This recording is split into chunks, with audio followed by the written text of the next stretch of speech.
Hey guys, so you ever notice how when you Google certain historical figures, whether it's Beethoven, Cleopatra, Jesus, any person who did like amazing things in history, all you can see are European looking paintings, perfect porcelain skin, tiny noses, silk robes, all on Wikipedia, like no real photos, just paintings.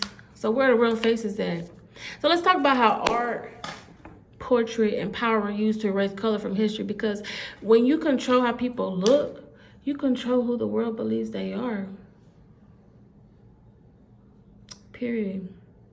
So when Europe began colonizing the world, yeah, they didn't just take the land, they took the narrative, they took the power, they took the way we decided to look at ourselves. They started repainting history to match the new empire's image. They knew images are emotional propaganda. So if you make every saint, every scholar, and scientist white, you're gonna train the next generation to see whiteness as divine and authority.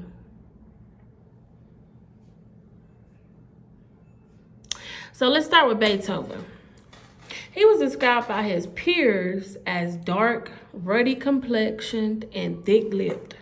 Beethoven didn't fit the pale powder wig image of the 19th century European elite. He was musically inclined. So that already tells you. You know what I'm saying? Like, when his music became legendary, artists literally repainted him lighter in each portrait. Because in a racist society, black genius was unthinkable. Alexander Pushkin, Russia's national poet, directly of African indigenous descent, great grandson of Abram Genable, an Ethiopian noble. St. Augustine, early African church father from North Africa, often depicted pale in Western art. Cleopatra, Greek and African lineage, Africanized features erased by Hollywood and European art. Jesus, y'all already know that one. Originated in the Middle East and Africa, Yeshua. Later, Europeanized through Renaissance art. Oh, I can't stand Renaissance art. The Moors, advanced African Muslim scientists, architects, and rulers in Spain literally started mostly all the shit that the Europeans got now. You know, that they think that they're so proud in, mathematics and writing and whatever, right? Often depicted as pale knights or erased altogether. And this was not random, it was strategic. When Europe colonized the world, it had to build the illusion that whiteness equaled civilization and blackness equaled primitive. So they flipped the script. They took the indigenous wisdom, medicine, astronomy, spirituality, and rewrote it in Latin and Greek. They reskinned the teachers, literally. This is why every painting you see, every figure on Wikipedia, from the 1500s to the 1800s, has the same aesthetic. Pale faces, golden halos, northern futures, even when the story takes place in Kemet, Ethiopia, or Jerusalem. So remember, photography didn't exist yet, so whatever the artist painted became history. If a patron wanted a dark figure to look noble, they'd paint them lighter. If they wanted to erase a black king, they'd call him a servant in the background of his own portrait. Art wasn't just art, it was propaganda, crafted to shape racial consciousness. So let's name a few more. Queen Charlotte of England, the wife of King George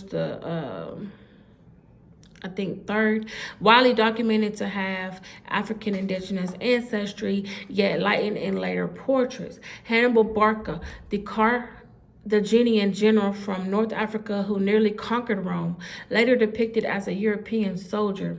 Mozart's contemporaries. Many black composers existed but were erased, like Joseph Boulogne, the Chevalier de Saint Georges, called the Black Mozart. Ancient Egyptians clearly depicted themselves as brown to dark skinned in temple art. Later, European archaeologists, bro, whatever, label statues as sun darkened Caucasians. Archaeologists. Some things I can't say because I'm country. Abraham Lincoln was supposedly black as well. Ancient kings and queens, I believe, were also black. If you Google their name and Wikipedia shows you a white Caucasian in a painting, I'm also sure it was really a black person. And this isn't about hate, it's just about truth. Like, I don't hate Europeans, I don't hate Caucasians, but the truth is the truth, and the truth will set you free, okay? So when you grow up never seeing yourself in genius, in art, in holiness, you subconsciously shrink, right? You think you are worthless. You know, you have no one to look up to and as your skin color. You know, and obviously, I'm not saying there's absolutely no one. But what do we mostly have? Rappers, basketball players, and whatever, right? And when you do see yourself, the system calls it revisionist, but the real revision happened centuries ago with a paintbrush. This is about giving color back to history, restoring the spectrum that empire drained out. We're in a new age now. AI, digital art, and consciousness are exposing what was hidden. Black scholars, artists, and spiritual teachers are recreating these figures as they may have actually looked, not for ego, but for balance. The Great Mother is restoring her children's image. So the next time you see a historical portrait, ask who commissioned this, who painted it, who benefited from this version. We have to start thinking for ourselves. We cannot take everything at face value. Dig deeper. Dig deeper. Our job isn't to erase anyone, it's to restore everyone, restore the truth, bring back Mayat. History wasn't colorless, they just drained the melanin out of the canvas, and now we're putting it back piece by piece, truth by truth. And it's wild how many of us say, I don't listen to that white music. That's white people shit. Not realizing that Beethoven, Bach, and Mozart, Chopin, I believe as well, all studied from African and Moorish theory.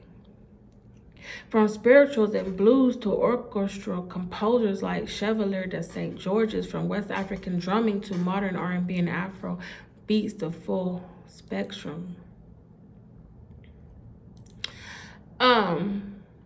So the Moors in Spain introduced stringed instruments, complex rhythm, and melodic structure. Years music evolved directly from this African Arab blend. Beethoven and Mozart used African rhythm, phrasing, and call and response patterns you can still hear in black church music today.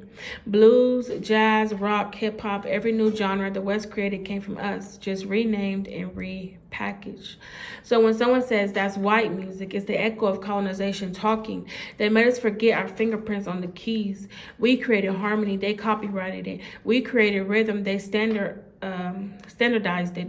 We created voice, they auto-tuned it. But at the root, the sound is still black. It's the soul. It's source vibrating through melanin. So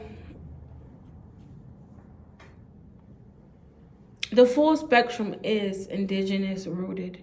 The same rhythmic DNA that made trap also made samba, funk, and house. The difference is which frequencies funded and framed. They want us distracted by one octave of our genius, but we're the whole scale. So let's say they were really white, right? Well, let's not forget who came first and who they were influenced by. Moore influenced Europe. The harmonies, instruments, and philosophies he mastered were filtered African science, indigenous science. By the 1600s and 1700s, Paris, Vienna, and Bonn had become hubs for composition. But many of the foundational theories these composers learned, modal scales, counterpoint, lute, and oud techniques, came from that earlier Moorish Arabian pipeline. There's direct documentation of black presence in these environments once again. And through 1745, 1799, a Guadeloupe-born black violin virtuoso and composer who led one of Paris's top orchestras decades before Beethoven was around that time. Mozart actually met him in Paris in 1778. Le Chevalier de Moede Monpaz, and other free black musicians worked openly in French society. France's colonies constantly sent mixed heritage students to Europe for schooling, so a visible Afro-European population existed. So yes, in the 18th century France, there really was a lot of high-level classical composition among Africans and people of indigenous descent. In 711 CE, a Berber general named Tariq ibn Ziyad crossed the Strait of Gibraltar, named after him Jabal Tariq's mountain. The Moors defeated the Visigoth kings and established Al-Andalus in Spain and Portugal.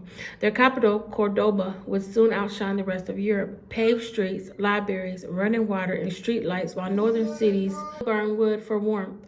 Scholars from Africa, the Middle East, and even England studied there. Cordoba's library reportedly held 400,000 to 1 million books. More scientists translated Greek and Egyptian knowledge into Arabic and Latin, preserving it for the Renaissance. In medicine, they wrote encyclopedias. In mathematics, they introduced algebra, and the Arabic numeric system. Architecture, the Alhambra, the Great Mosque of Cordoba, geometric art based on sacred math. Music, they refined the oud, ancestor of the lute and guitar, and formalized rhythmic notation. Students from France, Italy, and Germany visited Moorish universities. The University of Paris and Oxford adopted Moorish curricula. Harmony, polyphony, and instruments like the lute traveled north, forming the basis of later European classical music. Black African scholars such as Zuryab, a musician from Baghdad of African descent, introduced etiquette, fashion, and new musical scales to Spain. By the late 1400s, Christian kingdoms completed the Reconquista. Granada fell in 1492. Many Moors were expelled, enslaved, or forced to convert. Their libraries were burned, and their achievements were absorbed without credit. That same year, Columbus sailed west, the start of Europe, exporting empire while burying the indigenous one that taught it.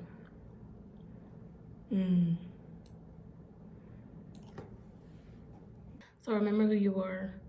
You are much more than who you think you are.